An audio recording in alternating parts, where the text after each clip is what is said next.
Praise the Lord. ഇന്ന് പറയാൻ ആഗ്രഹിക്കുന്ന ഒരു വിഷയം ഈ വിശുദ്ധീകരണം എന്ന് പറഞ്ഞു കഴിഞ്ഞാൽ നമ്മുടെ ജീവിതത്തിൽ നമ്മൾ കർത്താവിനെ അറിഞ്ഞ നിമിഷം തൊട്ട് നമ്മളിൽ നടക്കുന്ന ഒരു പ്രോസസ്സാണെന്ന് നമുക്കറിയാം. എക്സ്പീരിയൻഷ്യൽ ആയിട്ടുള്ള വിശുദ്ധീകരണം, അതായത് നമുക്ക് അനുഭവിക്കാൻ കഴിയുന്ന വിശുദ്ധീകരണം. വിശുദ്ധീകരണം പൊതുവെ മനസ്സിലാക്കാൻ വേണ്ടി രണ്ട് തരത്തിൽ നമ്മൾ അതിന്റെ തിയോളജി പരമായ രണ്ട് തരത്തിൽ പറയുന്നുണ്ട്. പെർമനന്റ് സാങ്ക്ടിഫിക്കേഷൻ, ഈ എക്സ്പീരിയൻഷ്യൽ അല്ലെങ്കിൽ നമുക്ക് അനുഭവിക്കാൻ കഴിയുന്ന സാങ്ക്ടിഫിക്കേഷൻ, വിശുദ്ധീകരണം.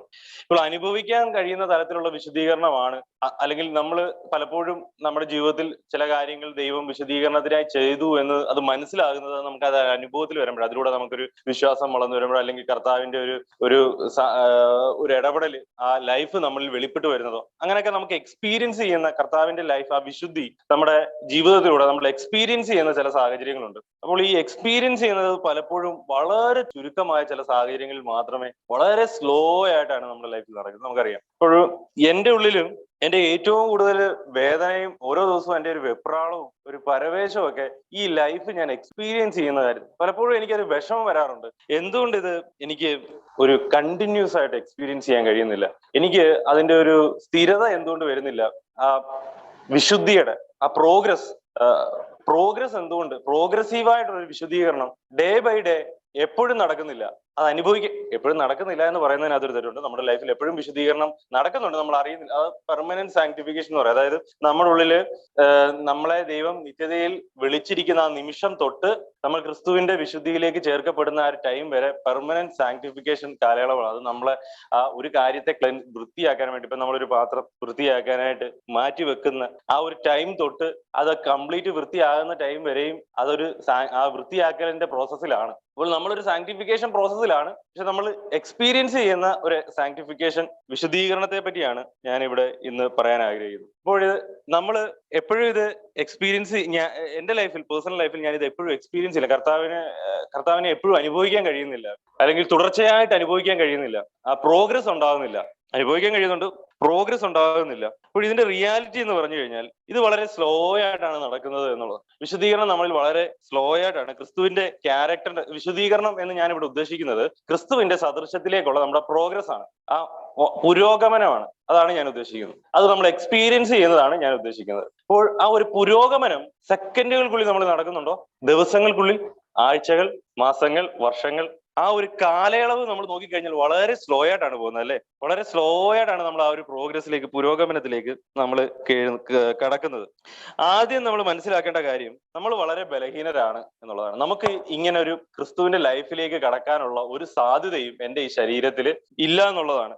അത് ദൈവത്തിന് മഹത്വം വെളിപ്പെടുത്തേണ്ടതിന് വേണ്ടി ദൈവം ഈ ബലഹീന പാത്രങ്ങളെ ദൈവം തിരഞ്ഞെടുത്തിരിക്കുന്നു എന്നുള്ളതാണ്. ഈ അഴുക്ക് നിറഞ്ഞ, ഇപ്പോൾ വളരെ മോശമായ, ലോകത്തിൽ ഏറ്റവും അഴുക്ക് നിറഞ്ഞ പാത്രത്തെ എടുത്ത് ക്ലീൻ ചെയ്യുന്ന പ്രോസസ്സാണ് നമ്മളിലൂടെ നടക്കുന്നത്. ക്ലീൻ ചെയ്ത് അതിനെ സ്വർഗീയമായ കാര്യങ്ങൾക്ക് വേണ്ടി ഉപയോഗിക്കുന്ന തരത്തിൽ ഒരു ഗ്ലോറി അതിന് കൊടുക്കുന്നു. അതായത് പുറത്ത് കിടന്ന കൽഭരണിയെ വീടിനകത്ത് വിവാഹ വേളയിൽ സൽക്കരിക്കേണ്ടതിന് വേണ്ടി ഉപയോഗിക്കുന്നു. അപ്പോൾ ആ ഒരു കാര്യം പുറത്ത് കിടന്നത് അതിന് യൂസ് വേറെ ആയിരുന്നു, പക്ഷെ അത് മറ്റൊരു കാര്യത്തിന് വേണ്ടി ഉപയോഗിക്കേണ്ടതിന് വേണ്ടി അതിനെ ദൈവം തെരഞ്ഞെടുത്തു, അല്ലെ? അതാണ് നമ്മൾ കാനായിലെ കല്യാണത്തിന് നമ്മൾ കാണുന്നത്. ഇതുപോലെ നമ്മളെയും ദൈവം ഒട്ടും ബലഹീനമായ സാഹചര്യം, വളരെ ബലഹീനമായ സാഹചര്യത്തിലാണ് ദൈവം നമ്മളെ തെരഞ്ഞെടുത്തിരിക്കുന്നത്.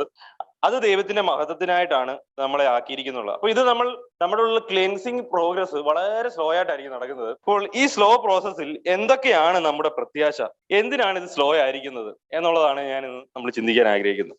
ഒന്നാമത്തെ കാരണം, ഇത് സ്ലോ ആകാൻ കാരണം നമുക്കറിയാം, ഇസ്രായേൽ ജനങ്ങളെ വെച്ച് നോക്കി. ഇസ്രായേൽ ജനങ്ങളെ ദൈവം മിസ്രൈമിൽ നിന്ന് വിടുവിക്കുമ്പോൾ അവർക്ക് കനാൻ ദേശത്തേക്ക് പോകാൻ വളരെ തുച്ഛമായ ദിവസങ്ങൾ മാത്രം മതിയായിരുന്നു. ദൈവം നമ്മളെ വിശുദ്ധീകരണത്തിലേക്ക് നടത്തുവാനും നമ്മളെ പുത്രന്റെ രാജ്യത്തിലേക്ക് ആക്കുവാനും നിമിഷങ്ങൾ മതി, സെക്കൻഡുകൾ മാത്രം, സെക്കൻഡുകൾ പോലും വേണ്ട. അത് നടത്തിയിരിക്കുന്നു. പക്ഷെ അത് ടൈമിനകത്തൂടെ കടന്ന് നമ്മൾ ഇങ്ങനെ സ്ലോ ആയിട്ട്, വളരെ സ്ലോ ആയിട്ട്, നൂറ്റാണ്ടുകൾ, യുഗങ്ങൾ എടുത്ത് സഭ ഇങ്ങനെ വളർന്നു വരുന്നതിനുള്ള കാരണം എന്ന് പറഞ്ഞു കഴിഞ്ഞാൽ, ഒന്ന്, നമ്മുടെ വിശ്വാസം പരീക്ഷിക്കപ്പെടുന്നു എന്നുള്ളത് സത്യമാണ്. അത് ഇസ്രായേൽ ജനങ്ങളുടെ വിശ്വാസവും മരുഭൂമിയിലൂടെ പരീക്ഷിക്കപ്പെട്ടു. പക്ഷെ പരീക്ഷിക്കപ്പെടുന്നതിനേക്കാൾ ദൈവം തെരഞ്ഞെടുത്ത ജനങ്ങളുടെ വിശ്വാസം പ്രൂവ് ചെയ്യപ്പെടുകയാണ്, തെളിയിക്കപ്പെടുകയാണ് ചെയ്യുന്നത്. നമ്മുടെ വിശ്വാസം ഒരിക്കലും നശിച്ചു പോകുന്നില്ല. ദൈവം കണ്ട ഇസ്രായേൽ ജനങ്ങളിൽ ദൈവം കണ്ടവർ വാഗ്ദത്തം പ്രാപിച്ചവർ അവരുടെ വിശ്വാസം നഷ്ടപ്പെട്ടു പോയില്ല. പക്ഷെ നുഴഞ്ഞുകയറ്റക്കാരും വാഗ്ദത്ത ഇല്ലാത്ത ജനങ്ങളുമായിരുന്നു ആ മരുഭൂമിയിൽ വിശ്വാസം പരീക്ഷിക്കപ്പെട്ടു അവർ നിന്നുപോയി. കാരണം അവരുടെ വിശ്വാസം നിർജീവ വിശ്വാസമായിരുന്നു, അവരുടെ വിശ്വാസം യാഥാർത്ഥ്യമല്ലായിരുന്നു. പിന്നെ അപ്പോൾ ഈ ഒരു മരുഭൂമി യാത്രയിൽ ഇങ്ങനെ കുറെ പ്രോസസ്സുകൾ ഉണ്ട് കേട്ടോ. യഥാർത്ഥമല്ലാത്ത കുറെ കുറെ വിശ്വാസങ്ങൾ അല്ലെ കുറെ കുറെ ആൾക്കാർ ഇവിടെ പട്ടുപോകും എന്നുള്ളത് സത്യമാണ്. അതിനേക്കാൾ അപ്പുറമായി ഇവിടെ ദൈവം നമ്മുടെ വിശ്വാസം തെളിയിക്കപ്പെടുന്നത്, ദൈവത്തിന്റെ മക്കളുടെ വിശ്വാസം ഒരിക്കൽ വിശ്വാസമില്ലാത്ത ആദാമിലൂടെ നഷ്ടപ്പെട്ടു പോയ ദൈവത്തിന്റെ സാദൃശ്യത്തിലും സ്വരൂപത്തിലും സൃഷ്ടിച്ച ദൈവത്തിന്റെ മക്കളുടെ വിശ്വാസം ദൈവം സാത്താന്റെ മുന്നിലും ലോകത്തിന്റെ മുന്നിലും എല്ലാം തെളിയിക്കുന്നതാണ് ഈ ഒരു യാത്ര വളരെ സ്ലോ ആയിരിക്കുന്നതിൽ ഒരു കാരണം എന്ന് പറഞ്ഞു കഴിഞ്ഞാൽ. അതിലൂടെ മറ്റൊരു കാരണം എന്ന് പറഞ്ഞു കഴിഞ്ഞാൽ ഇതിലൂടെ ദൈവത്തിന്റെ ശക്തിയും കരുണയും സ്നേഹവും ദൈവം വെളിപ്പെടുത്തിക്കൊണ്ടിരിക്കുകയാണ്. ദൈവസഭയില്ലായിരുന്നെങ്കിൽ ദൈവത്തിന്റെ കരുണ ലോകം അറിയുമായിരുന്നോ? മനുഷ്യരറിയുമായിരുന്നോ? ജാതികൾ അറിയുമായിരുന്നോ? ഇല്ല. ദൈവത്തിന്റെ ശക്തി ലോകം അറിയുമായിരുന്നോ? ദൈവത്തിന്റെ പരമാധികാരം, ദൈവത്തിന്റെ സ്നേഹം, ദീർഘക്ഷമ, കരുണ, ഇതെല്ലാം ഈ ലോകം മുഴുവനും അറിഞ്ഞത് നമ്മൾ ഈ പ്രോസസ്സിലൂടെ കടന്നു പോകുന്നത് കൊണ്ടാണ്. ദൈവസ്നേഹം നമ്മുടെ സൽപ്രവൃത്തികളിലൂടെ ലോകത്തിനോട് ജാതികൾ ദൈവത്തിന്റെ കരുണ എന്തെന്നും ദൈവത്തിന്റെ സ്നേഹം എന്തെന്നും അറിയുന്നു. ഇസ്രായേൽ ജനങ്ങളെ അവരെ ആ മരുഭൂമിയിലൂടെ ദൈവം നടത്തിക്കൊണ്ടു പോയപ്പോൾ ജാതികൾ അവരെ നടത്തുന്ന ദൈവത്തിന്റെ ശക്തി അറിയുകയായിരുന്നു, ദൈവത്തിന്റെ സ്നേഹം അറിയുമായിരുന്നു. അവരെ എത്രമാത്രം കൈക്കുമ്പിളാണ് ദൈവം നടത്തുന്നതെന്ന് മറ്റുള്ളവർ മനസ്സിലാക്കിയായിരുന്നു. ഇവിടെ നമ്മളും ലോകത്തിലുള്ള മറ്റു ദൈവങ്ങളെല്ലാം തങ്ങളിൽ വിശ്വസിക്കുന്നവരെ പകയ്ക്കുകയും എടുക്കാൻ പറ്റാത്ത കൽപ്പനകൾ കൊടുക്കുകയും അവരെ ക്രൂരമായി പീഡിപ്പിക്കുകയും ചെയ്യുമ്പോൾ ഒന്നും അവരിൽ നിന്ന് ഡിമാൻഡ് ചെയ്യാതെ അവരെ ദീർഘമായി കരുണ കാണിക്കുകയും അവരോട് ദയ കാണിക്കുകയും ചെയ്യുന്ന ഒരു ദൈവം വളരെ സ്പെഷ്യൽ ആണല്ലേ. ക്രൈസ്റ്റ് വളരെ യുണീക്കാണ്. അങ്ങനെ ഒരു ദൈവത്തെ ജാതികൾക്ക് അതിശയമാണ്. അപ്പോൾ ദൈവം ആരാണെന്ന്, ദൈവത്തിന്റെ നേച്ചർ എന്താണെന്നും ദൈവം തെരഞ്ഞെടുത്തവർ മാത്രമല്ല സകലരും അറിയേണ്ടതിന് ദൈവം ഇങ്ങനെ കാര്യങ്ങൾ സ്ലോ ആക്കി ദൈവം വെച്ചിരിക്കുന്നു. പക്ഷെ അവർക്കൊരിക്കലും ഇത് കണ്ടിട്ട് കർത്താവിലേക്ക് തിരിയാൻ കഴിയുന്നില്ല. അത് ഒരിക്കലും കഴിയത്തില്ല. അത് ഈ ഫറവോന്റെ കാലയളവിലും ഫറവോൻ ദൈവത്തിന്റെ അത്ഭുതങ്ങൾ കണ്ടിട്ട് ഫറവോൻ മാനസാന്തരം വന്നു. ജാതികൾ ആരെങ്കിലും ഇസ്രായേൽ ജനങ്ങളെ നടത്തിക്കൊണ്ടു വന്ന ദൈവത്തെ കണ്ടിട്ട് ദൈവവിശ്വാസം കൊടുക്കാതെ ആരും വന്നിട്ടില്ല. ഈ കാലയളവിലും ഞാൻ പലപ്പോഴും അതിശയിച്ചൊരു കാര്യം, എന്നെ നടത്തുന്ന ദൈവത്തെ കണ്ടിട്ട് എന്റെ വീട്ടുകാർക്ക് പോലും വിശ്വാസം വരുന്നില്ല എന്നുള്ളതാണ്. ഞാൻ വളരെ അതിശയത്തോടാണ് നോക്കുന്നത്, ഇവർക്ക് എന്താണ് ഈ വിശ്വാസം വരാത്തതെന്ന്. അത് വരുത്തില്ല. അവർ എന്നെ എത്രത്തോളം ദൈവം വലുതായിട്ട് നടത്തിയെന്ന് പറഞ്ഞാലും അവരുടെ ഹൃദയത്തിൽ ദൈവം കൊടുക്കാതെ ആ ഫെയ്ത്ത് വരുത്തില്ല. അപ്പോൾ ദൈവം ഇങ്ങനെ നിർത്തിയിരിക്കുന്നതിന്റെ ഉദ്ദേശം ദൈവത്തിന്റെ മഹത്വം വെളിപ്പെടുത്തുക എന്നുള്ളതാണ്. അതുപോലെ തന്നെ നമ്മളിലൂടെയാണ് ദൈവം ഈ മഹത്വകരമായ ഗോസ്പൽ സുവിശേഷ വേല നമ്മളിലൂടെയാണ് ദൈവം നടത്തുന്നത്. ഈ കവനന്റിലേക്ക് ദൈവം ക്രിസ്തുവിലൂടെ അനേകരെ ക്ഷണിക്കുന്നു. ഈ സ്വർഗീയമായ രക്ഷ എന്ന ഉടമ്പടിയിലേക്ക്, ഈ രക്ഷയിലേക്ക് അനേകരെ ദൈവം വിളിക്കുന്നു. ഇന്നൊരു സഹോദരൻ ഞാൻ ഇന്ന് പുറത്തു വെച്ച് തന്നെയാണ് സഹോദരൻ യാദൃശ്ചികവശാൽ സംസാരിക്കാൻ ഇടയായതാണ്. അപ്പോൾ നമ്മളുടെ ഉള്ളിൽ നമ്മൾ ഈ പറയുന്ന കാര്യം ഈ സ്വർഗീയ കവനന്റിലേക്ക് ക്രിസ്തു മുഖാന്തരം ആ സഹോദരനും ഈ നിമിഷം ക്ഷണിക്കപ്പെട്ടിരിക്കുകയാണ്. വിശ്വാസം ഉണ്ടെങ്കിൽ കർത്താവ് വിശ്വസിക്കുന്ന ഏവരെയും രക്ഷിക്കുവാൻ തക്കവണ്ണം കർത്താവ് മതിയായവനാണ്, അവന്റെ രക്ഷ മതിയായതാണ്. അപ്പോൾ ലോകത്തിൽ ഇതിങ്ങനെ സ്ലോ ആകാൻ മറ്റൊരു കാര്യം ക്രിസ്തുവിലൂടെ നമ്മളിലൂടെ നടക്കുന്ന ഈ സുവിശേഷ വേല എന്നൊരു ശുശ്രൂഷയും കൂടെയാണ്. അപ്പോൾ എന്താണ് നമ്മൾ ഈ സ്ലോ പ്രോസസ്സിൽ നമ്മുടെ ഹോപ്പ് എന്ന് പറഞ്ഞു കഴിഞ്ഞാൽ എന്താണ് നമ്മുടെ പ്രത്യാശ? നമ്മൾ ഈ പ്രത്യാശകൾ കാരണം നമ്മളൊരു പ്രശ്നം എന്ന് പറഞ്ഞാൽ നമുക്ക് ഫീൽ ചെയ്തില്ലെങ്കിൽ നമ്മൾ നിരാശപ്പെടും. നമുക്കൊരു കാര്യം ജഡത്തിൽ അത് എക്സ്പീരിയൻസ് ചെയ്യാൻ കഴിയുന്നില്ലെങ്കിൽ നമ്മൾ പിന്നെയും നിരാശപ്പെട്ടു വേദനിച്ച് പിന്നെയും പുറകോട്ട് പോകും. അപ്പോൾ ഈ സ്ലോ പ്രോസസ്സിൽ നമ്മൾ പ്രത്യാശയിൽ കൂടുതൽ മുറുകെ പിടിച്ചിരിക്കേണ്ടതായിട്ടുണ്ട്. അപ്പോൾ എന്താണ് ഇതിന്റെ ഒരു വലിയ ഹോപ്പ് എന്ന് പറഞ്ഞു കഴിഞ്ഞാൽ നമ്മളെ വിശുദ്ധീകരിക്കണം എന്ന് നിർബന്ധമുള്ളത് നമ്മളെക്കാൾ ദൈവത്തിനാണ് എന്നുള്ളതാണ്. അപ്പോൾ നമ്മളെ പുത്രനെ പോലെ ആക്കണം എന്ന് നിർബന്ധമുള്ളത് നമ്മളെക്കാൾ ദൈവത്തിനാണ്. കാരണം നമ്മൾ വിശുദ്ധീകരിക്കപ്പെടണമെന്ന് ചിന്തിക്കുന്ന എപ്പോഴാ? കർത്താവിനെ അറിഞ്ഞ് അത് കഴിഞ്ഞിട്ട് എത്രയോ സമയങ്ങൾ യഥാർത്ഥ വിശ്വാസമൊക്കെ കേട്ടിട്ടാണ്, വചനമൊക്കെ കേട്ടിട്ടാണ് വിശുദ്ധീകരിക്കണമെന്ന് നമുക്കൊരു ബോധം വരുന്നത് തന്നെ. പലപ്പോഴും നമ്മുടെ വെപ്രാളവും പരവേശവും നിരാശയും ദുഃഖമൊക്കെ കണ്ടു കഴിഞ്ഞാൽ തോന്നും ദൈവത്തെക്കാൾ ഭയങ്കര നമ്മൾ മുമ്പേ ഞാൻ പറയുന്ന ആവേശം നമുക്ക് വേണം, ആ വറി ആഗ്രഹം നമ്മുടെ ഉള്ളിൽ വേണം. പക്ഷേ നമ്മൾ മനസ്സിലാക്കേണ്ട ഒരു കാര്യം, ആ വറി അല്ലെങ്കിൽ ആ ഒരു ആവേശം നമ്മളെ ഒരിക്കലും അവിശ്വാസത്തിന്റെ തലത്തിലേക്കും ദൈവത്തിന്റെ വാഗ്ദത്തങ്ങളുടെ ആ ഒരു പ്രോമിസസിന്റെ വില മൂല്യം കുറയ്ക്കുന്നതിലത്തേക്കും നമ്മൾ കൊണ്ടുപോകാൻ പാടില്ല. ദൈവമാണ് നമ്മളെ വിളിച്ചിരിക്കുന്നത് എന്നുള്ളൊരു ബോധ്യം നമുക്ക് എപ്പോഴും ഉണ്ടായിരിക്കണം. അപ്പോൾ വിശുദ്ധീകരണം നമ്മളിൽ നടത്തുന്നത് ദൈവമാണ് എന്നുള്ളതാണ് നമ്മുടെ ഏറ്റവും വലിയ പ്രത്യാശ എന്ന് പറഞ്ഞു കഴിഞ്ഞാൽ. അതിനേക്കാൾ വലിയ സ്വാതന്ത്ര്യം എന്ന് പറഞ്ഞു കഴിഞ്ഞാൽ നമ്മളെ ഒട്ടും അറിയാത്ത ഒരാളല്ല ഇത് നമ്മളിൽ നടത്തുന്നത്. പുത്രനാണ് നമ്മളിൽ നടത്തുന്നത്. പുത്രൻ നമുക്ക് വെളിപ്പെടുത്തിയ ആ ഒരു ക്യാരക്ടർ, അവന്റെ ജീവിതം എന്ന് പറഞ്ഞു കഴിഞ്ഞാൽ ഏതു മനുഷ്യനും അവനോട് ചെന്ന് സംസാരിക്കാം, ഏതു മനുഷ്യനും അവനോട് തുറന്നു പറയാം തന്റെ പാപങ്ങളെ പറ്റി. ആ ദൈവത്തിന്റെ നേച്ചറാണ് പുത്രൻ നമുക്ക് വെളിപ്പെടുത്തിയത്. അപ്പോൾ അങ്ങനെ ഒരു ശ്രേഷ്ഠ മഹാപുരോഹിതൻ, നമ്മുടെ പാപങ്ങളെ ക്ലീൻസ് ചെയ്യുന്ന, നമ്മളെ ക്ലീൻ ചെയ്യുന്ന ഒരാള്, അവൻ നമ്മളെക്കാൾ കൂടുതൽ നമ്മുടെ പാപങ്ങൾ കഴുകണമെന്ന് അല്ലെങ്കിൽ നമ്മളെ വിശുദ്ധീകരിക്കണമെന്ന് നിർബന്ധമുള്ള ഒരാളാണ് എന്നുള്ളൊരു ബോധ്യം നമുക്ക് ഈ ഒരു സമയത്ത് വേണ്ടുന്നതാണ് എന്നുള്ളതാണ്. 1 യോഹന്നാന്റെ ലേഖനം അതിന്റെ 2-ാം അധ്യായം 1-ാമത്തെ വാക്യം: എന്റെ കുഞ്ഞുങ്ങളെ, നിങ്ങൾ പാപം ചെയ്യാതിരിപ്പാൻ ഞാൻ ഇത് നിങ്ങൾക്ക് എഴുതുന്നു. ഒരുത്തൻ പാപം ചെയ്തുവെങ്കിലോ നീതിമാനായ യേശുക്രിസ്തു എന്ന കാര്യസ്ഥൻ നമുക്ക് പിതാവിന്റെ മുമ്പിലുണ്ട്. അപ്പോൾ ഈ നീതിമാനായ യേശുക്രിസ്തു എന്ന മധ്യസ്ഥൻ എനിക്ക് പിതാവിന്റെ മുമ്പിലുണ്ട്.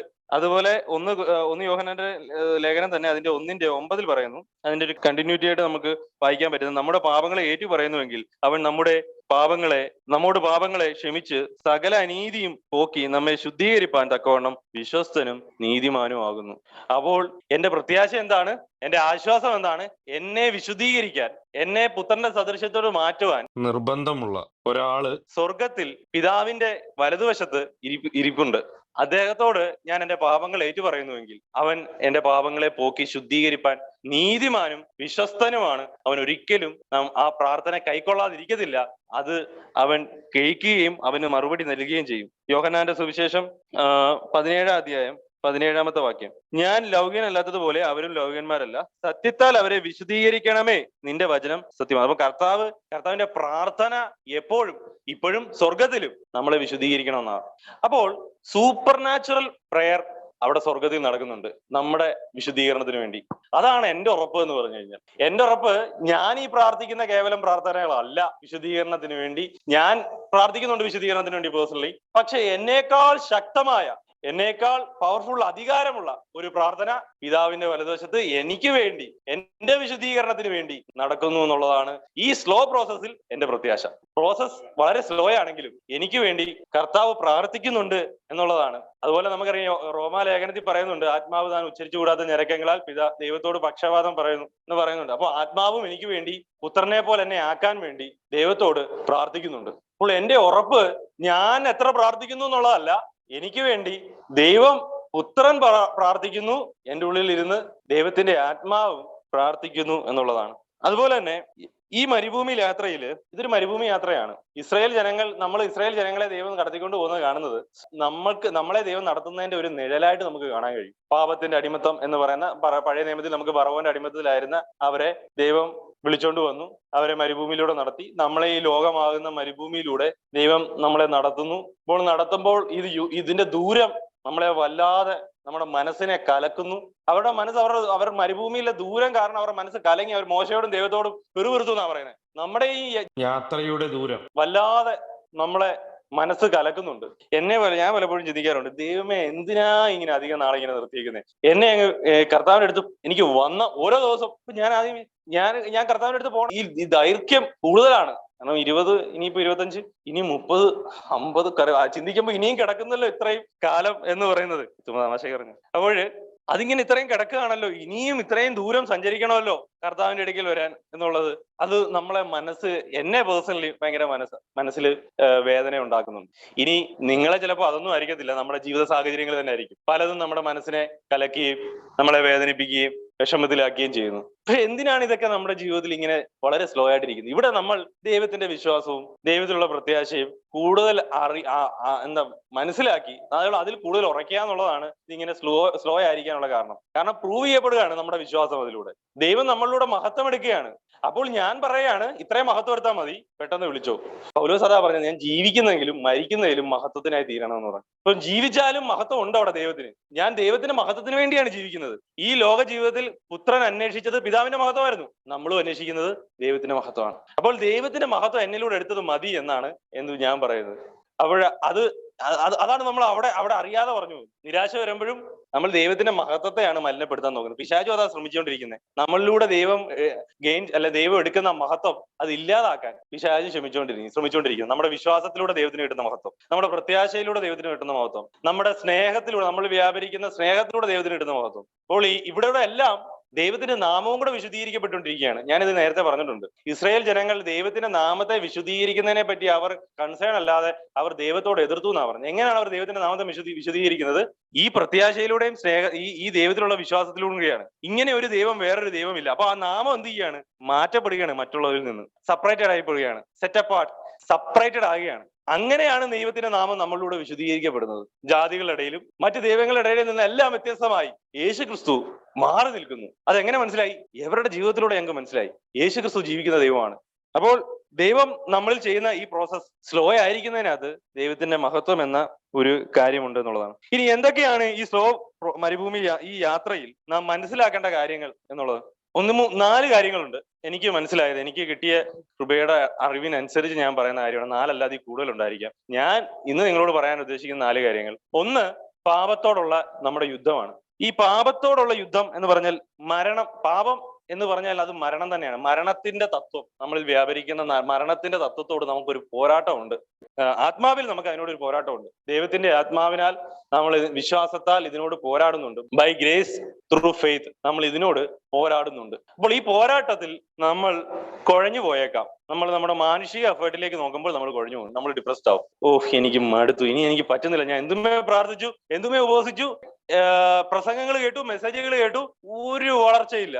അപ്പോൾ നമ്മൾ അത് എങ്ങോട്ടാ നോക്കുന്നത്? മാനുഷികമായാ നോക്കുന്നത്.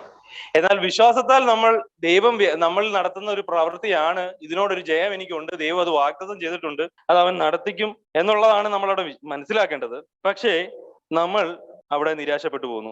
ഇസ്രായേൽ ജനങ്ങൾക്കും പറ്റി ഇത് തന്നെയാണ്. ഇസ്രായേൽ ജനങ്ങൾ അവർക്ക് പാപമെന്ന ശത്രു അല്ലായിരുന്നു ദൈവം വെച്ചിരുന്നത്. അത് നമ്മുടെ മുമ്പിലുള്ള ഒരു നിഴലാണ്. നമുക്കിപ്പോ ആത്മീയമായി നോക്കിയാൽ പാപമാണ് നമ്മുടെ മുന്നിലുള്ള ശത്രു. പിശാചിനെയൊക്കെ കർത്താവ് തോൽപ്പിച്ചു കഴിഞ്ഞു. ഇനി പിശാച് ഇല്ലെന്നല്ല ഞാൻ പറയുന്നത്. പിശാച് വർക്ക് ചെയ്യുന്നത് നമ്മൾ ദൈവം വെച്ചിരിക്കുന്ന ഈ വിശ്വാസവും പ്രത്യാശയൊക്കെ നമ്മൾ ബോധവാന്മാരല്ലാതിരിക്കുമ്പോൾ ഈ പിശാച് കയറി വർക്ക് ചെയ്യുന്നുണ്ട്. പിശാച് വർക്ക് ചെയ്യുന്നത് നമ്മുടെ ഉള്ളിൽ പാപത്തിന്റെ അത് നിലനിൽക്കുമ്പോഴാണ്. ഈ പാപത്തോടുള്ള പോരാട്ടം ഇല്ലാതിരിക്കുമ്പോൾ, ഒരു ഉദാഹരണം പറഞ്ഞു കഴിഞ്ഞാൽ, പിശാച് വർക്ക് ചെയ്യുന്നത് എങ്ങനെയാണ്? അവിടെ ഒരു പൂവ് നിൽക്കുകയാണ്. പൂവ് ഞാൻ അട്രാക്റ്റഡ് ആകുകയാണ് ആ പൂവ് കണ്ടിട്ട്. അട്രാക്റ്റഡ് ആകാൻ കാരണം എന്താണ്? എന്റെ ഉള്ളിൽ പൂവ് ആസ്വദിക്കാനുള്ള ഒരു സംഭവം എന്റെ ഉള്ളിൽ കിടക്കുന്നുണ്ടല്ലേ? അല്ലെങ്കിൽ പൂവിനെ വെച്ച് എന്നെ അട്രാക്റ്റഡ് ആക്കാൻ പറ്റുമോ? ആദാമിനും ഹവ്വയ്ക്കും എന്താ പറ്റിയേ? അവരുടെ ഉള്ളിൽ ഒരു വൾണറബിലിറ്റി ഉണ്ടായോണ്ടല്ലേ? അവരുടെ ഉള്ളിൽ മോഹം എന്ന ഒരു വരാനുള്ള സാധ്യത ഉണ്ടായതുകൊണ്ടല്ലേ അവർ പിശാചിനാൽ കൺവിൻസ്ഡ് ആയത്, മോഹം അവരുടെ ഉള്ളിൽ ജനിച്ചത്. അപ്പോൾ ആ ശരീരത്തിന്റെ പ്രാകൃതമായ ശരീരമായിരുന്നു ആദാമിന്റേതും. കാരണം പ്രാകൃതമാണെന്ന് കൊരിന്ത്യർ ലേഖനത്തിൽ പറയുന്നുണ്ട്. അതിനെപ്പറ്റി നമ്മൾ നേരത്തെ പറഞ്ഞിട്ടുള്ളതാണ്. ഞാൻ ആ ഒരു വിഷയത്തിലേക്ക് അധികം പോകുന്നില്ല. അപ്പോൾ നമ്മളുടെ ഈ സാധ്യത പാപം നമ്മൾ നിൽക്കുന്നു എന്നുള്ളതാണ്. നമ്മുടെ ഉള്ളിൽ ഒരു ദൈവത്തിന്റെ തത്വങ്ങളോട് എതിരെയുള്ള ഒരു പാപം എന്ന് പറയുന്ന ഒരു ശത്രു നമ്മൾ നിലനിൽക്കും. അപ്പൊ ഈ ശത്രുവിനോടുള്ള പോരാട്ടത്തിൽ നിന്ന് പിന്മാറി പോകരുത്. ഇസ്രായേൽ ജനങ്ങൾക്ക് പറ്റിയത് ഇവർ കുറെ മുന്നോട്ട് പോയി. ഈ ശത്രുക്കളെയൊക്കെ കണ്ടപ്പോൾ, ഓരോ ശത്രുക്കളെ കാണുമ്പോഴും ദൈവം അവിടെ കാണാൻ കിടന്നാൽ മതിയായിരുന്നു, ഒരു യുദ്ധം വേണ്ടായിരുന്നു, അവന്റെ അടിമത്തത്തിൽ കിടന്നാൽ മതിയായിരുന്നു. ഇതിപ്പോ പാപത്തിനെതിരെ യുദ്ധമോടെ ചെയ്യണം. പണ്ട് പാപമായിട്ട് ഒരു ബോധമില്ലാത്ത സമയത്ത് സുഖത്തെ ജീവിക്കുമായിരുന്നു. പാപത്തിനെതിരെ യുദ്ധമൊന്നും ചെയ്യണ്ടായിരുന്നു. പാപത്തിനെതിരെ യുദ്ധം വല്ലതും ചെയ്യണമായിരുന്നു പണ്ട് ലോകത്തിൽ ജീവിച്ചിരുന്നപ്പോൾ? അതിനെപ്പറ്റി വല്ല കൺസേൺ ഉണ്ടായിരുന്നോ? ഇപ്പൊ എന്താ കിടക്കുന്നത്? ഇപ്പൊ വേറൊരു സാധനം കൂടെ വന്നു. നമ്മുടെ ബുദ്ധിമുട്ടും വേദനയും മാത്രമല്ല, ഇനി പാപത്തിനോട് യുദ്ധവും കൂടെ ചെയ്യണമെന്നുള്ളതായി. ദൈവം എന്തൊരു ക്രൂരനാ! വെറുതെ ഇരുന്ന് എന്നെ വിളിച്ചോണ്ട് വന്നിട്ട് ഈ പാപത്തിന് മുന്നിലിട്ട് യുദ്ധത്തിന് മുന്നിലാക്കി കിട്ടല്ലോ. ഇസ്രായേൽ ജനങ്ങളും അതുപോലെ തന്നെ ആയിരുന്നു. അവർ മര്യാദയ്ക്ക് ഫറവോന്റെ അടുത്ത് ഭക്ഷണം കഴിച്ച് ഇരുന്നയായിരുന്നു. അവരെ വിളിച്ച് ദൈവം മരുഭൂമിയിൽ ഇറക്കി ഈ ശത്രുക്കളുടെ മല്ലന്മാരുടെ മുന്നിലോട്ട് ഇറക്കി വിട്ടു. ഇതുപോലെ നമ്മളും ഈ ശത്രുവിന്റെ വലിപ്പം കണ്ട്, പാപം എന്ന ശത്രുവിന്റെ വലിപ്പം കണ്ട് പിന്മാറി പോകാൻ നമ്മൾ ഇതിനേക്കാൾ നല്ലത് പഴയതായിരുന്നു എന്നുള്ള ചിന്തയിലേക്ക് നമ്മൾ പോകാറില്ലേ? ഇസ്രായേൽ ജനങ്ങൾക്ക് പറ്റിയതുപോലെ ഇതുപോലെ തന്നെ നമുക്കും പറ്റാറുണ്ട്. നമ്മൾ മനസ്സിലാക്കേണ്ടത് ഈ ശത്രുവിനെ നമ്മൾ ജയിക്കേണ്ടതായിട്ടുണ്ട്. അപ്പോൾ നമ്മൾ വിശ്വസിക്കുന്ന മാത്രമാണ് നമ്മളിലൂടെ വ്യാപരിക്കുന്ന ദൈവശക്തിയാണ്. നമ്മൾ വിശ്വാസത്താൽ നമ്മളിൽ വ്യാപരിക്കുന്ന ശക്തിയിൽ ആശ്രയിച്ചുകൊണ്ടാണ് ഈ സാഹചര്യങ്ങളൊക്കെ നേരിടുന്നത്. അപ്പോൾ നമ്മളിലൂടെ ആ ശക്തി വ്യാപരിക്കേണ്ടതിന് വേണ്ടിയാണ് ദൈവം ഈ സാഹചര്യങ്ങളിലൊക്കെ ഒരുക്കിയിരിക്കുന്നത്. നമ്മൾ വിശ്വസിച്ചാൽ നമ്മളിലുള്ള ദൈവത്തിന്റെ ശക്തി വ്യാപരിക്കുന്നതാണ്. അപ്പോൾ നമ്മൾ ഈ യുദ്ധത്തിൽ നിന്ന് പിന്മാറരുത് എന്നുള്ളതാണ് ഞാൻ മനസ്സിലാക്കേണ്ടത് ഒന്നാമത്തെ കാര്യം. ഇത് നമ്മളിൽ സ്ലോ ആയിട്ട് നടക്കുന്നു. ഈ വിശുദ്ധീകരണം നടക്കുന്നു, സ്ലോ ആയിട്ടാണ് നടക്കുന്നത്. ഈ സ്ലോ പ്രോസസ്സിൽ നമുക്കൊരു യുദ്ധമുണ്ട്. അത് നമ്മുടെ പാപത്തോടാണ്, നമ്മളോട് തന്നെയാണ്, എന്നോട് തന്നെയാണ്. ഇതിനോടുള്ള യുദ്ധത്തിൽ നിന്ന് ഇതിന്റെ വലിപ്പം കണ്ടിട്ട് പിന്മാറി പോകരുത് എന്നുള്ളതാണ് മനസ്സിലാക്കേണ്ട ഒരു കാര്യം. അതുപോലെ തന്നെ രണ്ടാമത്തെ കാര്യം എന്ന് പറഞ്ഞു കഴിഞ്ഞാൽ, ഞാൻ മുമ്പ് പറഞ്ഞതുപോലെ നമുക്ക് വേണ്ടി ഒരാൾ പിതാവിന്റെ അടുക്കൽ പ്രാർത്ഥിക്കുന്നുണ്ട് എന്നുള്ളതാണ്. ആ പ്രാർത്ഥന നമ്മളെ ഈ യുദ്ധത്തിൽ ഒരിക്കലും തോൽപ്പിക്കത്തില്ല. ഈ പ്രാർത്ഥന നിത്യമായി നടക്കുന്നതുകൊണ്ട് നമ്മൾ ഒരിക്കലും ഈ യുദ്ധത്തിൽ തോൽക്കുന്നില്ല എന്നുള്ളതാണ് റിയാലിറ്റി. പക്ഷെ നിങ്ങൾ വിചാരിക്കുന്നു ഞാൻ ഇടയ്ക്കിടയ്ക്ക് തോക്കുന്നുണ്ടല്ലോ. തോക്കുന്നില്ല. നിങ്ങളുടെ വിശ്വാസം നിങ്ങൾ ജയിച്ചിരിക്കുന്നു. ലോകത്തെ നിങ്ങൾ ജയിച്ചിരിക്കുന്നു. വിശ്വാസത്താൽ നിങ്ങൾ പാപത്തെയും ജയിച്ചിരിക്കുന്നു. അതുകൊണ്ടാണ് ദൈവത്തിൽ നിന്ന് ജനിക്കുന്നവരാരും പാപം ചെയ്യുന്നില്ല എന്ന് പറയുന്നത്. ആ ആത്മീകമായി നമ്മൾ നിൽക്കുമ്പോൾ നമ്മൾ പാപം ചെയ്യുന്നില്ല. ക്രിസ്തുവാണ് നമ്മൾ ജീവിക്കുന്നത്. പക്ഷെ ജഡത്തിൽ നിൽക്കുമ്പോഴാണ് നമുക്ക് ഈ പിന്നോക്കമൊക്കെ, നിരാശയും അവിശ്വാസവും ഒക്കെ വരുന്നത്. ലൂക്കോസിന്റെ സുവിശേഷം അതിന്റെ 22-ാം അധ്യായം 32-ാമത്തെ വാക്യം. ഞാനോ നിന്റെ വിശ്വാസം പോയി പോകാതിരിപ്പാൻ നിനക്ക് വേണ്ടി അപേക്ഷിച്ചു, എന്നാൽ നീ ഒരു സമയം തിരിഞ്ഞു വന്ന ശേഷം നിന്റെ സഹോദരന്മാരെ ഉറപ്പിച്ചു കൊള്ളുക. ആരാണ് അപേക്ഷിച്ചത്? കർത്താവ് അപേക്ഷിച്ചു എന്നല്ലേ പറയുന്നത്. നമ്മുടെ വിശ്വാസം പോയി പോയ കർത്താവ് ലോകത്തിലും ഈ മഹാപുരോഹിത ശുശ്രൂഷ ചെയ്തിരുന്നു എന്ന് പറഞ്ഞാൽ കർത്താവിന്റെ ശുശ്രൂഷകളൊന്നും ഒരിക്കലും മാറുന്നില്ല. താൻ ലോകത്തിരുന്നപ്പോഴും നമുക്ക് വേണ്ടി യോഹന്നാന്റെ സുവിശേഷം 17-ാം അധ്യായത്തിൽ പ്രാർത്ഥിക്കുന്നുണ്ട്. കർത്താവിന്റെ പ്രാർത്ഥനയിൽ ശ്രദ്ധിച്ചാൽ മതി. ഇവിടെ കാണിക്കുന്ന പ്രാർത്ഥന തന്റെ ശിഷ്യന്റെ വിശ്വാസം നഷ്ടപ്പെട്ടു പോകരുത് എന്നുള്ളതാണ് ദൈവം പ്രാർത്ഥിക്കുന്നത്. ഈ പ്രാർത്ഥന എത്ര പവർഫുൾ ആണ്! ഇത് വളരെ നിസ്സാരമായി കാണാൻ കഴിയും. ദൈവം നമുക്ക് വേണ്ടി പ്രാർത്ഥിക്കുന്നുണ്ട് നമ്മുടെ വിശ്വാസം നഷ്ടപ്പെട്ടു പോകാതിരിക്കാനും നമ്മൾ ശത്രുവിനെ ജയിക്കാനും. മോശ മലയുടെ മുകളിൽ നിന്ന് താഴെ യോശുവയും ജനങ്ങളും ശത്രുക്കളോട് യുദ്ധം ചെയ്യുമ്പോൾ മോശ മുകളിൽ നിന്ന് പ്രാർത്ഥിക്കുകയാണ്. മോശയുടെ പ്രാർത്ഥന നടക്കുമ്പോൾ അവർ യുദ്ധത്തിൽ ജയിക്കുന്നു. പ്രാർത്ഥന നിൽക്കുമ്പോൾ അവർ യുദ്ധത്തിൽ തോൽക്കുന്നു. എന്നാൽ മോശയെ പോലെ ഒരു മഹാപുരോഹിതൻ അല്ല നമുക്ക് വേണ്ടി സ്വർഗത്തിൽ ഇരിക്കുന്നത്. കുഴഞ്ഞു പോകാനും നിന്നു പോകാനും നമുക്ക് വേണ്ടി നിത്യമായി പ്രാർത്ഥിക്കുന്ന ഒരു മഹാപുരോഹിതൻ സ്വർഗത്തിലുണ്ട്. അവൻ അങ്ങ് ആത്മീയ മണ്ഡലത്തിൽ നമുക്ക് വേണ്ടി പ്രാർത്ഥിക്കുന്നുണ്ട്. ആ പ്രാർത്ഥനയുടെ ഫലമായി നമ്മൾ യുദ്ധങ്ങൾ ജയിക്കുന്നുണ്ട്. നമ്മൾ അത് അറിയുന്നില്ലെന്നേ ഉള്ളൂ. അപ്പോൾ നമുക്ക് വേണ്ടി നമ്മുടെ യുദ്ധങ്ങൾ, ഈ പാപത്തോടുള്ള യുദ്ധം ജയിപ്പിക്കാൻ വേണ്ടി ഒരു പ്രാർത്ഥന നമുക്ക് വേണ്ടി സ്വർഗത്തിൽ ഉണ്ട് എന്നുള്ളതാണ് നമ്മൾ മനസ്സിലാക്കേണ്ട ഒരു കാര്യം. രണ്ടാമത്തെ കാര്യം, യോഹന്നാന്റെ സുവിശേഷം അതിന്റെ 17-ാം അധ്യായം 15-ാമത്തെ വാക്യം.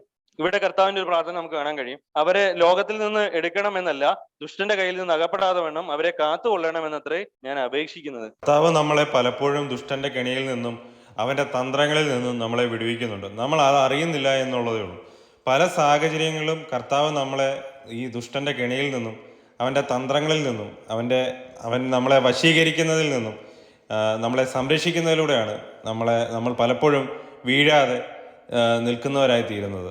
അത്ര വലിയ സ്നേഹസമ്പന്നനായ ഒരു ദൈവത്തിന്റെ അടുക്കലേക്കാണ് ഒരിക്കലും ഇളക്കമില്ലാത്ത, വാട്ടമില്ലാത്ത. ഇതാണ് ഈ ഉടമ്പടിയുടെ പ്രത്യേകത. ഇത് മനുഷ്യനോടുള്ള അടിസ്ഥാനത്തിൽ നടത്തിയ ഉടമ്പടിയല്ല. ദൈവത്തെ പോലെ, പുത്രനെ പോലെ നമ്മളെ ആക്കാം എന്നുള്ളത് മനുഷ്യരോടുള്ള ഉടമ്പടിയിലല്ല. ന്യായപ്രമാണത്തിന്റെ പ്രത്യേകത എന്ന് പറഞ്ഞാൽ അത് മനുഷ്യരോടായിരുന്നു. കാരണം നിങ്ങൾ അനുസരിച്ചില്ലെങ്കിൽ ആ പ്രമാണം തെറ്റി, ആ ഉടമ്പടി വീക്കായി പോകും. പക്ഷെ ഈ ഉടമ്പടി എന്ന് പറഞ്ഞു കഴിഞ്ഞാൽ ദൈവമായിട്ടുള്ളതാണ്. സ്വർഗീയ ഉടമ്പടിയാണ്. അതുകൊണ്ട് ഈ ഉടമ്പടി ഒരിക്കലും ഇളകത്തില്ല. അത് നടക്കുക തന്നെ ചെയ്യും. കാരണം ആ ഉടമ്പടി നടത്തിയ ആളും ഏറ്റ ആളും ദൈവം തന്നെ. അതുകൊണ്ടാണ് മധ്യസ്ഥന് ഒരുവൻ എന്ന് പറയുന്നത്, ഗലാത്യ ലേഖനത്തിൽ പറയുന്നത്. അപ്പോൾ ഈ ഉടമ്പടി വീക്കല്ല, അത് നടക്കുക തന്നെ ചെയ്യും. പുത്രനെ പോലെ ആക്കും എന്ന് പറഞ്ഞാൽ ആക്കിയിരിക്കും. കാരണം അത് ദൈവത്തിന്റെ സൈഡിൽ നിന്നുള്ള പ്രോമിസ് ആണ്. ഇനി മൂന്നാമത്തെ കാര്യം എന്ന് പറഞ്ഞു കഴിഞ്ഞാൽ, ഞാൻ മുമ്പ് പറഞ്ഞതുപോലെ നമ്മളൊരു ക്ലീനിങ് വർക്ക് ഒരാള് തുടങ്ങിയിരിക്കുന്നു എന്നുള്ളതാണ്. അപ്പോൾ നമ്മളിലെ ഒരു ക്ലീനിങ് വർക്ക് നടക്കുന്നു എന്നുള്ളതാണ് മൂന്നാമത്തെ കാര്യം, അല്ലെ? അതെങ്ങനെ നടക്കുന്നു? എഫേസ്യ ലേഖനം 5-ാം അധ്യായം അതിന്റെ 26-ാമത്തെ വാക്യം ആരെങ്കിലും വായിക്കാവോ? അവൻ അവളെ വചനത്തോടുകൂടിയ ജലസ്നാനത്താൽ വെടിപ്പാക്കി വിശദീകരിക്കേണ്ടതിനും കറ, ചുളുക്കം മുതലായത് ഒന്നുമില്ലാതെ സഭയെ ശുദ്ധയും നിഷ്കളങ്കയുമായി തനിക്ക് എന്നെ തേജസ്സോടെ മുൻനിർത്തേണ്ടതിനും തന്നെത്താൻ അവൾക്ക് വേണ്ടി ഏൽപ്പിച്ചു. അപ്പോൾ അവൻ അവളെ വചനത്തോടു കൂടിയ ജലസ്നാനത്താൽ വെടിപ്പാക്കി ശുദ്ധീകരിക്കേണ്ട. അപ്പൊ ആരാണ് ഇവിടെ? പുത്രൻ നമ്മളെ, സഭയെ വചനത്തോടു കൂടിയ ജലസ്നാനത്താൽ ക്ലീൻ ചെയ്യുന്നു എന്നുള്ളതാണ്.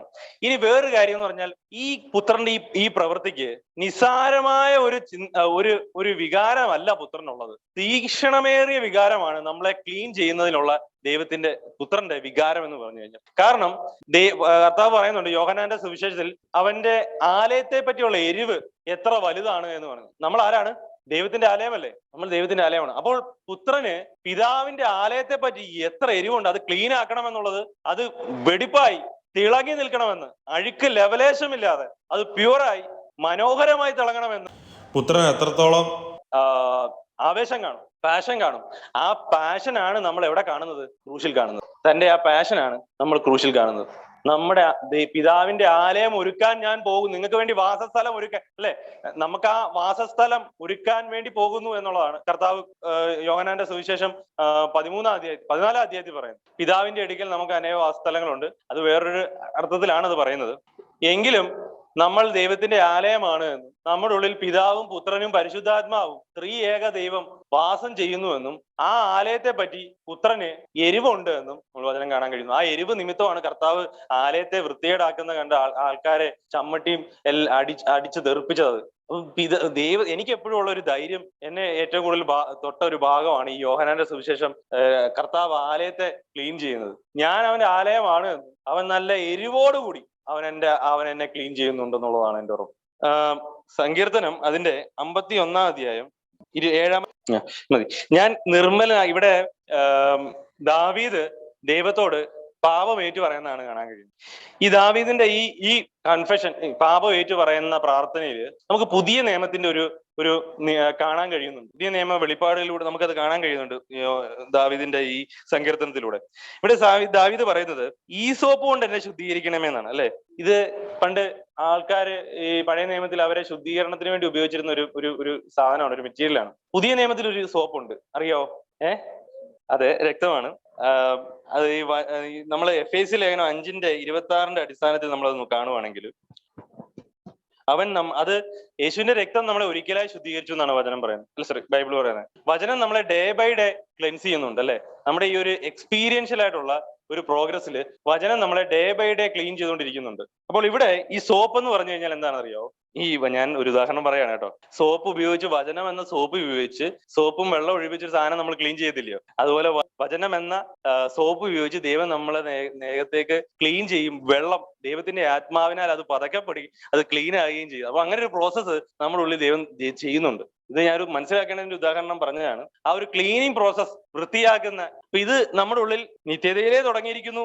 രണ്ട് തെസ്സലോനിക്ക് എഴുതിയ ലേഖനം അതിന്റെ 2-ാം അധ്യായം 13-ാമത്തെ വാക്യം, ഞങ്ങളോ കർത്താവിന് പ്രിയരായ സഹോദരന്മാരെ, ദൈവം നിങ്ങളെ ആദ്യം മുതൽ ആത്മാവിന്റെ വിശുദ്ധീകരണത്തിലും സത്യത്തിന്റെ വിശ്വാസത്തിലും രക്ഷയ്ക്കായി തിരഞ്ഞെടുത്തതുകൊണ്ട് നിങ്ങളെ നിമിത്തം ദൈവത്തെ എപ്പോഴും സ്തുതിപ്പിൻ. അപ്പം ദൈവം നമ്മളിൽ ചെയ്യുന്ന ഈ വിശുദ്ധീകരണ പ്രവൃത്തി നമ്മളിൽ നടക്കുന്നത് ദൈവത്തിന്റെ ആത്മാവിനാലും സത്യവചനത്താലുമാണ്. അതുകൊണ്ട് കർത്താവ്, ഞാൻ നിങ്ങളോട് പറയുന്ന വചനം ആത്മാവും ജീവനുമാകുന്നു. അത് ജീവനാകുന്നു, ആ ജീവനുള്ള വചനമാകുന്നു. ദൈവത്തിന്റെ ആത്മാവിനാൽ ആ വചനം ചെയ്യപ്പെട്ട് നമ്മുടെ ഉള്ളിൽ പ്രവർത്തിക്കുകയാണ് ചെയ്യുന്നത്. അപ്പൊ ആത്മാവും വചനം, ദൈവം ആ വചനത്തെ ആത്മാവോട് കൂടിയ വെറും വാക്കല്ലത്, അത് ദൈവത്തിന്റെ ശക്തിയോട് കൂടെ വരുമ്പോഴാണ് നമ്മുടെ ഉള്ളിൽ അത് പ്രവർത്തിക്കുന്നത്. അത് രണ്ടും ഒരുമിച്ചാണ് നമ്മളിൽ പ്രവർത്തിക്കുന്നത്. ആത്മാവും വചനവും കൂടെ ഒരുമിച്ച് നമ്മുടെ ഉള്ളിൽ ഒരു പ്രവൃത്തി നടത്തുന്നു എന്നുള്ളതാണ് നമ്മൾ മനസ്സിലാക്കേണ്ട മറ്റൊരു കാര്യം. നമ്മളെ പുത്രനെ പോലെ ആക്കുന്ന ഒരു പ്രവൃത്തി നമ്മുടെ ഉള്ളിൽ ദൈവത്തിന്റെ ആത്മാവിനാലും വചനത്തിൽ. അപ്പൊ വചനം വായിക്കേണ്ടതും വചനം ധ്യാനിക്കേണ്ടതും വചനം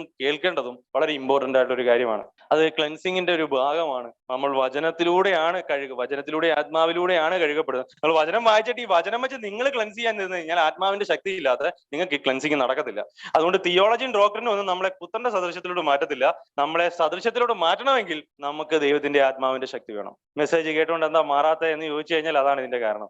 ആത്മാവിന്റെ ശക്തി ഉണ്ടെങ്കിലേ. അതുകൊണ്ട് ഈ വചനമായിട്ട് ഞാൻ എങ്ങോട്ട് പോകണം? കർത്താവേ, അങ്ങയുടെ ശക്തി ഈ വചനത്തെ ജീവനാക്കണം. അപ്പോൾ വചനം വായിക്കുമ്പോഴും ഞാൻ അങ്ങനെ കൊണ്ടുപോകുന്നതല്ല, ഓരോ നിമിഷവും കേൾക്കുമ്പോഴും എല്ലാം ആത്മാവിനാൽ ഞാൻ ദൈവത്തോട് ആശ്രയിച്ചുകൊണ്ടിരിക്കുകയാണ്.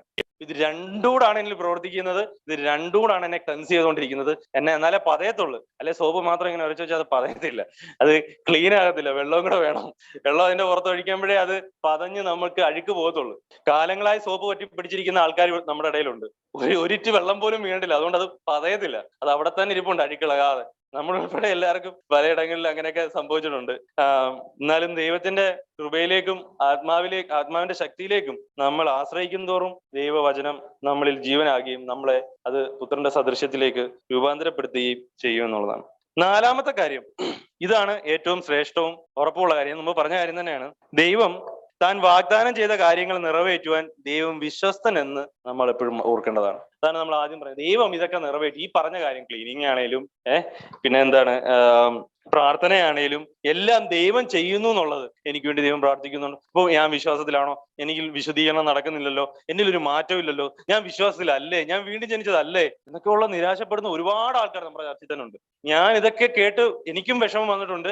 കാരണം ഒരു വേദന വരും. നമ്മൾ ഇതെവിടെയും വർക്ക് ചെയ്യുന്നില്ല എന്ന് ഒരു റിപ്ലൈ കിട്ടുമ്പോൾ, അല്ലെങ്കിൽ അവിടുന്ന് റെസ്പോൺസ് കിട്ടുമ്പോൾ നമുക്കുണ്ടാകുന്ന ഒരു വിഷമം, ദുഃഖം, ഭാരം, ഇതൊക്കെയാണ് ഇതൊക്കെയാണ് ഞാൻ ഈ ദിവസങ്ങളിൽ എന്നെ കൂടുതൽ ഭാരപ്പെടുത്തിയ വിഷയങ്ങളിൽ ഒന്നെന്ന് പറഞ്ഞു. അപ്പോൾ ഇവിടെ എല്ലാം നമ്മൾ മനസ്സിലാക്കേണ്ട ഒരു കാര്യം, നമ്മൾ ഫീൽ ചെയ്യുന്നതിലല്ല കാര്യം ഇരിക്കുന്നത്, ദൈവത്തിന്റെ വാഗ്ദത്തത്തിന്റെ അടിസ്ഥാനത്തിലാണ്. ദൈവത്തിന്റെ വാഗ്ദത്തമാണ്, അത് ഫീൽ ചെയ്യുന്നതിന്റെ അടിസ്ഥാനത്തിലല്ല. ദൈവം വാക്ക് പറഞ്ഞു, ദൈവത്തിന്റെ വാഗ്ദാനം അത് നിറവേറ്റുവാൻ അവൻ മതിയായവനാണ്. അവൻ ഉറപ്പ് പറഞ്ഞാൽ അത് നിറവേറ്റാൻ മതിയായവനാണ്. കാരണം എന്താണ്? സംഖ്യാപുസ്തകം അതിന്റെ 23-ാം അധ്യായം 19-ാമത്തെ വാക്യം. അതെ, വ്യാജം പറവാൻ ദൈവം മനുഷ്യനല്ല, ദൈവം വ്യാജം പറയത്തില്ല. അവൻ വാഗ്ദാനം ചെയ്തിട്ടുണ്ടെങ്കിൽ അത് നടത്തുവാൻ അവൻ മതിയായവനാണ്. അവൻ വ്യാജം പറയത്തില്ല. വ്യാജം പറവാൻ ദൈവം മനുഷ്യനല്ല, അനുദിപ്പാൻ അവൻ മനുഷ്യപുത്രനുമല്ല. മനസ്സ് മാറാൻ മനുഷ്യപുത്രനല്ല എന്നിവിടെ പറയുന്നത് ക്രിസ്തുവിനെ പറ്റി അല്ല ഇവിടെ ഉദ്ദേശിക്കുന്നത്, സാധാ മനുഷ്യനെ പറ്റി തന്നെയാണ് ഇവിടെ ഉദ്ദേശിക്കുന്നത്. അവൻ മനസ്സ് മാറത്തില്ല, അനുദിപ്പാൻ അവൻ മനുഷ്യപുത്രനുമല്ല. താൻ കൽപ്പിച്ചത് ചെയ്യാതിരിക്കുമോ, താൻ അരുൾ ചെയ്തത് നിവർത്തിക്കാതിരിക്കുമോ? ഒരിക്കലുമില്ല. ദൈവം അരുൾ ചെയ്തത് അവൻ നിവർത്തിക്കാതിരിക്കത്തില്ല. അവൻ കൽപ്പിച്ചത് അവൻ ചെയ്യാതിരിക്കത്തില്ല. ഒരിക്കലുമില്ല, അവൻ അങ്ങനെ ചെയ്യാതിരിക്കത്തില്ല, അവൻ അത് ചെയ്യും. യെശയ്യാ പ്രവാചകന്റെ പുസ്തകം 55-ാം അധ്യായം അതിന്റെ 11-ാമത്തെ വാക്യം. എന്റെ വായിൽ നിന്ന് പുറപ്പെടുന്ന എന്റെ വചനം ആയിരിക്കും, അത് വെറുതെ എന്റെ അടുക്കലേക്ക് മടങ്ങി വരാതെ എനിക്ക് ഇഷ്ടമുള്ളത് നിവർത്തിക്കുകയും ഞാൻ അയച്ച കാര്യം സാധിപ്പിക്കുകയും ചെയ്യും. ഞാൻ എന്റെ വായിൽ നിന്ന് അരുൾ ചെയ്ത വചനം, ദൈവം ഒരു കാര്യം വായിൽ നിന്ന് പറഞ്ഞിട്ടുണ്ടെങ്കിൽ അത് നിവർത്തിച്ചിരിക്കും. കാരണം അത്ര അധികാരം. അപ്പൊ നമ്മുടെ ഉറപ്പ് ഇതൊക്കെയാണ്. അവന്റെ വാഗ്ദത്തനങ്ങളും അവന്റെ സ്വഭാവവും അവന്റെ നേച്ചറുമാണ് നമ്മുടെ മറ്റൊരു ഉറപ്പ് എന്ന് പറഞ്ഞു കഴിഞ്ഞാൽ. 1 ശമൂവേലിന്റെ പുസ്തകം 1 ശമൂവേൽ പുസ്തകം അതിന്റെ 15-ാം അധ്യായം 29-ാമത്തെ വാക്യം. ഇസ്രയേലിന്റെ മഹത്വമായവൻ ഭോഷ്ക് പറയുകയില്ല, അനുദപിക്കുകയുമില്ല, അനുദിപ്പാൻ അവൻ മനുഷ്യനല്ല എന്ന് പറഞ്ഞു. അവൻ ഭോഷ്ക് പറയില്ല, അവൻ ചെയ്യും എന്ന് പറഞ്ഞിട്ടുണ്ടെങ്കിൽ അവൻ ചെയ്തിരിക്കും. അവൻ അനുദപിക്കുന്നില്ല. അവൻ അതാണ് ക്രിസ്തുവിൽ തെരഞ്ഞെടുക്കപ്പെട്ടവർ. അതിൽ ഒരെണ്ണം പോലും നഷ്ടപ്പെട്ടു പോകാതിരിക്കാൻ ഒടുക്കത്തെ നാളിൽ ഈ തെരഞ്ഞെടുത്തവരെ എല്ലാം ഉയർപ്പിക്കണമെന്നാകുന്നു പിതാവിന്റെ ഇഷ്ടം. അപ്പൊ പിതാവിന്റെ ഇഷ്ടം അതാണെങ്കിൽ പിതാവ് അത് നിവർത്തിക്കത്തില്ലേ? നിവർത്തിക്കും. പിതാവിന്റെ ഇഷ്ടത്തിൽ നിന്ന് പിതാവ് മാറത്തില്ല. അതല്ല നമ്മുടെ സ്വഭാവത്തിനനുസരിച്ച് മാറിക്കൊണ്ടിരിക്കുകയല്ല, മാറത്തില്ല. പിതാവിന്റെ ഇഷ്ടത്തിൽ നിന്ന് നമ്മളെ ഒരിക്കലും. ഇനി ഇതൊക്കെ കേട്ടിട്ട് നമുക്ക് ചുമ്മാതെ കൊള്ളാം, പ്രോമിസ് ഒക്കെ കൊള്ളാം, ഇനിയിപ്പം ദൈവം എല്ലാം ചെയ്തോളൂ. ഇത് എവിടെ നിന്ന് വരുന്നതാണെന്ന് അറിയാമോ? ഇത് നിങ്ങൾ ഡിസേൺ ചെയ്തോ, ഇത് പിശാചിൽ നിന്നുള്ളതാണ്, ദൈവത്തിൽ നിന്നുള്ളതല്ല. ഇത് പിശാചിൽ നിന്നുള്ളതാണ്. നിങ്ങളെ ദൈവവചനത്തിന്റെ വാഗ്ദത്തങ്ങൾ കേട്ടിട്ട് ഇങ്ങനെ ക്രൂക്കഡായിട്ട് ചുമ്മാതെ വെറുതെ ഇരിക്കുന്നവരെ അങ്ങനെ വിശ്വാസം വെറുതെ ഇരിപ്പിക്കുന്നില്ല. നമ്മൾ കൂടുതൽ ഉത്സാഹമുള്ളവരായി മുന്നോട്ട് പോവുകയാണ് ചെയ്യുന്നത്. ഇതൊക്കെ കേട്ടിട്ട് വെറുതെ ഇരിക്കുകയല്ല ചെയ്യുന്നത്, കൂടുതൽ ഉത്സാഹമുള്ളവരെ ശക്തരായി മുന്നോട്ട് പോവുകയാണ് ചെയ്യുന്നത്. വിശ്വാസത്താൽ സ്റ്റെപ്പുകൾ എടുത്ത് മുന്നോട്ട് വെക്കുകയാണ് ചെയ്യുന്നത്. കർത്താവ് ജീവിക്കുന്നു, എന്റെ ഉള്ളിൽ ദൈവത്തിന്റെ വാഗ്ദത്തങ്ങളുണ്ട്, അവൻ പ്രവർത്തിക്കുന്നു, അവൻ അവന്റെ കൃപയെ തന്നിരിക്കുന്നു, അവന്റെ ആത്മാവിനെ തന്നിരിക്കുന്നു. ഇനി എനിക്ക് എന്ത് വേണം? ഞാൻ ശക്തിയോടെ ഈ ശത്രുവിനെതിരെ യുദ്ധം ജയിക്കുമെന്ന് വിശ്വാസത്താൽ മുന്നോട്ട് എടുത്ത് വെക്കുകയാണ് ചെയ്യുന്നത്. ബാക്കിയുള്ളതെല്ലാം പിശാചിൽ നിന്നുള്ളതാണ്. ബാക്കിയുള്ള ഇനീഷ്യേറ്റീവ് ഇതിൽ കുറഞ്ഞതെല്ലാം പിശാചിൽ നിന്ന് വരുന്നതാണ്. 1 തെസ്സലോനിക്കർ എഴുതിയ ലേഖനം അതിന്റെ 5-ാം അധ്യായം 23-ാം വാക്യം. സമാധാനത്തിന്റെ ദൈവം തന്നെ നിങ്ങളെ മുഴുവനും ശുദ്ധീകരിക്കുമാറാകട്ടെ. നിങ്ങളുടെ ആത്മാവും പ്രാണനും ദേഹവും അശേഷം നമ്മുടെ കർത്താവായ യേശുക്രിസ്തുവിന്റെ പ്രത്യക്ഷതയിൽ അനന്യമായി വെളിപ്പെടും വണ്ണം കാക്കുമാറാകട്ടെ. ബ്ലെയിംലെസ് ആയി, കുറ്റമില്ലാത്തവരായി, പാപമില്ലാത്തവരായി നമ്മൾ കർത്താവിന്റെ പ്രത്യക്ഷതയിൽ വെളിപ്പെടും. കാരണം നിങ്ങളെ വിളിക്കുന്നവൻ വിശ്വസ്തനാകുന്നു, അവൻ അത് നിവർത്തിക്കും. അതാണ് എന്റെ പ്രത്യാശയുടെ അവസാന ഫുൾ സ്റ്റോപ്പ്.